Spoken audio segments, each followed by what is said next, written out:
Hey everybody, Mo here with the second episode of my Think Like a Pro series, and in this video I'll be teaching you guys how to determine your win condition, as well as how to form and execute your general game plan.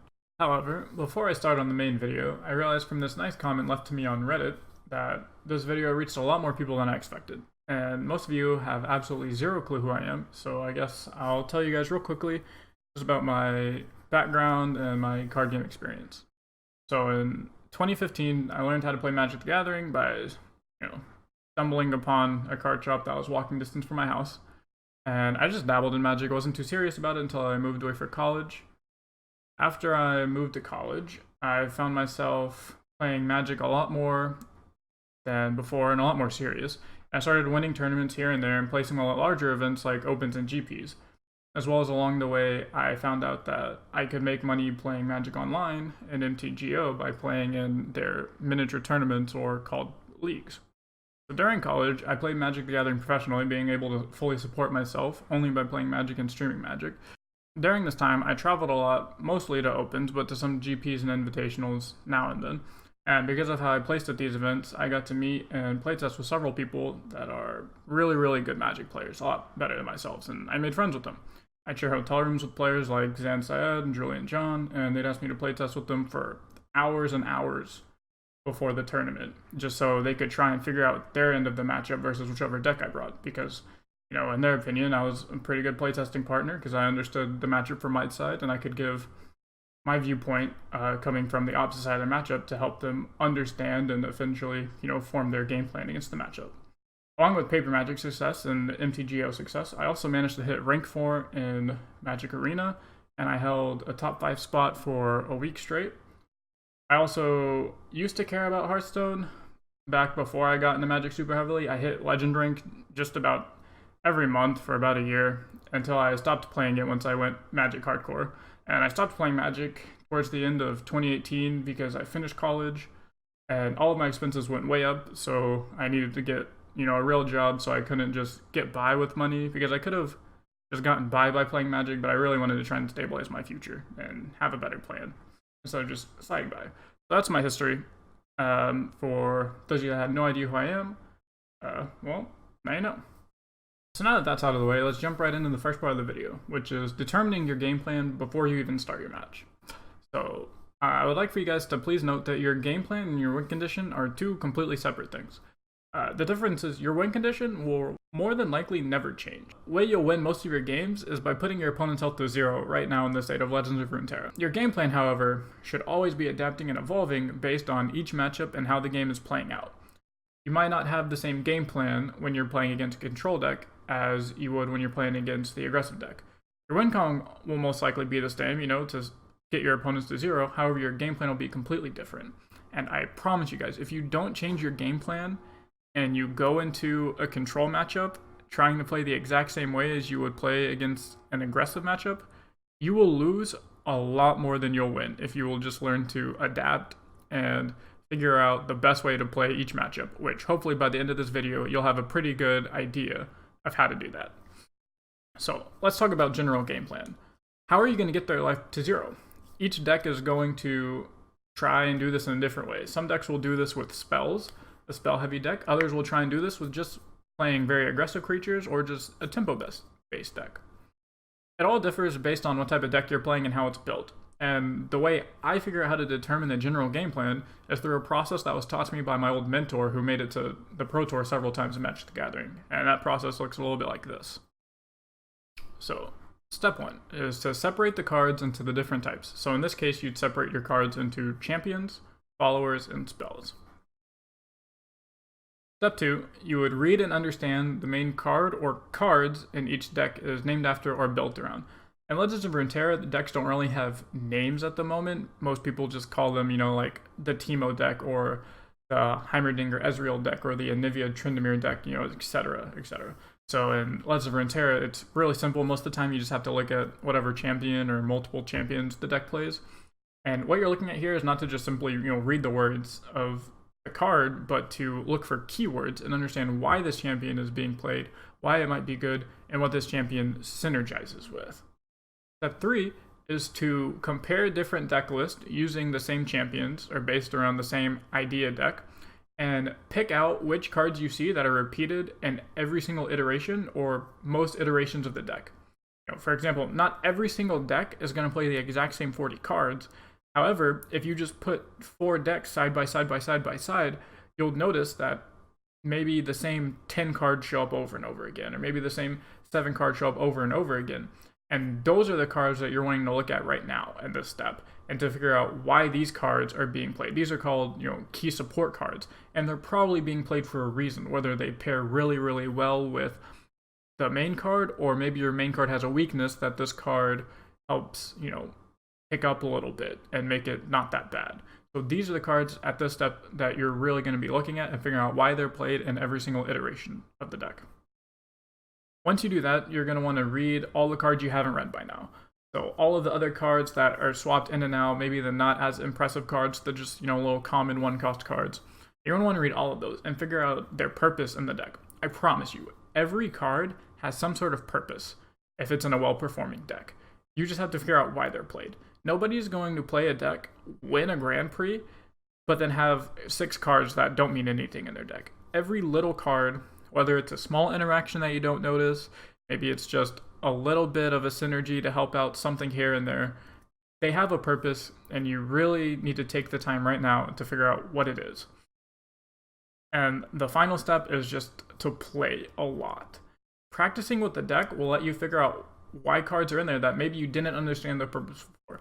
So maybe you did step 4, but you're like, oh, I still don't understand why this one specific card is in here. But you can go ahead and play a whole bunch of games and realize, oh wow, this card actually does really well with card B, and that's why it's played in here. Or, oh wow, if I have this card and a different card in my hand, that's a really unstoppable combo, or it's really strong at the moment. And it'll just help you understand things like that. This will also just show you interactions you may have overlooked, or special synergies you may have missed out just by reading the cards. Just, reading the cards and saying like, oh, this, if you're playing Yasuo deck, oh, this stuns a champion. That's pretty cool, that works with Yasuo. But then you play and you realize, oh wow, this actually stuns a champion, and when you have Yasuo on the board, this actually kills a minion every single turn for free. That's actually really, really strong, and this is a combo that you want to play a lot. So you just really want to practice a lot. That's the best thing you can do to learn the ins and out of any deck. After doing all of that, you should have a pretty good idea of what your general game plan is going to be and what your win condition is with this specific deck. Now comes the more difficult part, learning to adapt and change your game plan to give you the highest chance of winning each game. The easiest and most common thing that will change is your game plan against each deck type or specific deck. For example, you're going to have a game plan versus your aggressive Katarina and Zed deck that might be completely different than your game plan against the slow control Anivia Tryndamere deck.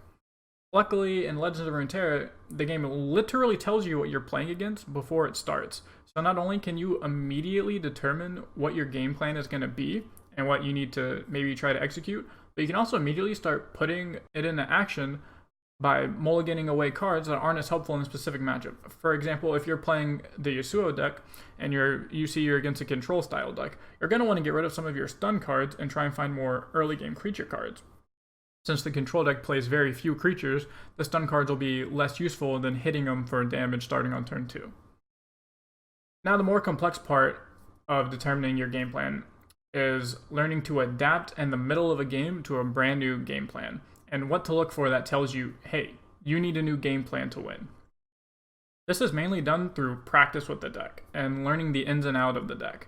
The main thing I look for when I'm deciding if I need to pivot a game or not is ask myself 3 questions. Is my game plan still working? Am I missing part of my game plan? And is my game plan still the best chance I have at winning? Now let's break these questions down individually to fully understand what they mean. Is my game plan still working? So this is the first question I ask myself because it's the most simple question to answer. Let's say with an aggressive deck, it could be something like, can I still hit you with my minions? Or do you have so many minions to defend that I can't attack you with regular creatures? And then I'll decide, oh, if you have too many minions that can block me, maybe I need to pivot to a different game plan like, can I kill you with spell damage? Or if you're not playing a deck with spell damage, can I kill you with elusive creatures instead of normal ones? See, that question's very simple, and it's very easy to answer. That's why it's the first one that I start with. The next question I ask myself is, am I missing a part of my game plan? This usually means, do I still have my cards from the main plan? For example, do I still have a Zed on the battlefield to use all of my pump spells on? Or is it still in my hand? Or maybe I'll check the battlefield and go, oh no, he killed my Zed, now I need to figure out what minion I'm going to use all of the pump spells on. And then maybe you pivot to an elusive game plan to where now you use all of your pump spells on an elusive creature or a creature with overwhelm. So you straight away, because you notice that you're missing a Zed from your game plan, so you have to figure out what's the next best way you could win with all of your pump spells in your hand. And the final question that I ask myself is my game plan still the best chance I have at winning? So let's say your initial game plan is still working. You still have the right cards in your hand and on the field to execute your initial game plan. However, is it still the best way to win, or is there a higher % chance of winning by doing something else? The biggest example I have of this is actually something that happened to me in a real game while I was streaming, and I'll probably be posting this as its own YouTube video if you guys want to check that out later. But it's a game where I was in a control mirror match. Both my opponent and mine's game plan were about the same. Mana ramp until we can cast our War Mother's Call, and then just hit our opponent with the biggest creatures that we end up getting off of the War Mothers. Unfortunately for me, my opponent had better ramp than me, and he drew his War Mother's Calling first. So I played the rest of the game on my back foot, now knowing that my game plan shifted to kill all of his major threats, and then hold out until I can cast my own War Mother's Call. So just because he was able to cast his War Mother's Call first and mana ramped better, that was the first time I had to pivot to now be able to play on defense. So I decided, okay, what are the threats in his deck? Is this 2-1 worth a kill spell, or should I save my kill spell for whenever he plays his Anivia, or his big Tryndamere, or his big She Who Wanders? I was able to eventually hold out, and then by the time I could cast my War Mother's Call, I managed to remove most of my opponent's major threats. However, by doing so, I obviously ran out of removal spells, and I know that he still had most of his removal spells since he hadn't had to play any of them yet, because I haven't had any creatures out. So this is when I paused for a moment and I analyzed the board state and tried to figure out, okay, I'm out of removal spells. He still has a bunch of removal spells. Is he going to be able to kill me, or can I kill him first? And all this other stuff was going through my head, analyzing the board state, and I moused over his deck and I realized he had half as many cards left in his deck as I did. I was able to take note of that, and then I instantly pivoted my win condition to, instead of hitting him with the biggest creatures that I got off of War Mother's Call, it was instead, can I stabilize the board state with enough small creatures and stall out long enough for him to run out of cards and make him mill himself out before he could kill me? And because of knowing the purpose of each card left in my deck, knowing how to block with the creatures I got off of War Mother's Call, and because I analyzed the board state and asked, what is the best chance I have at winning here?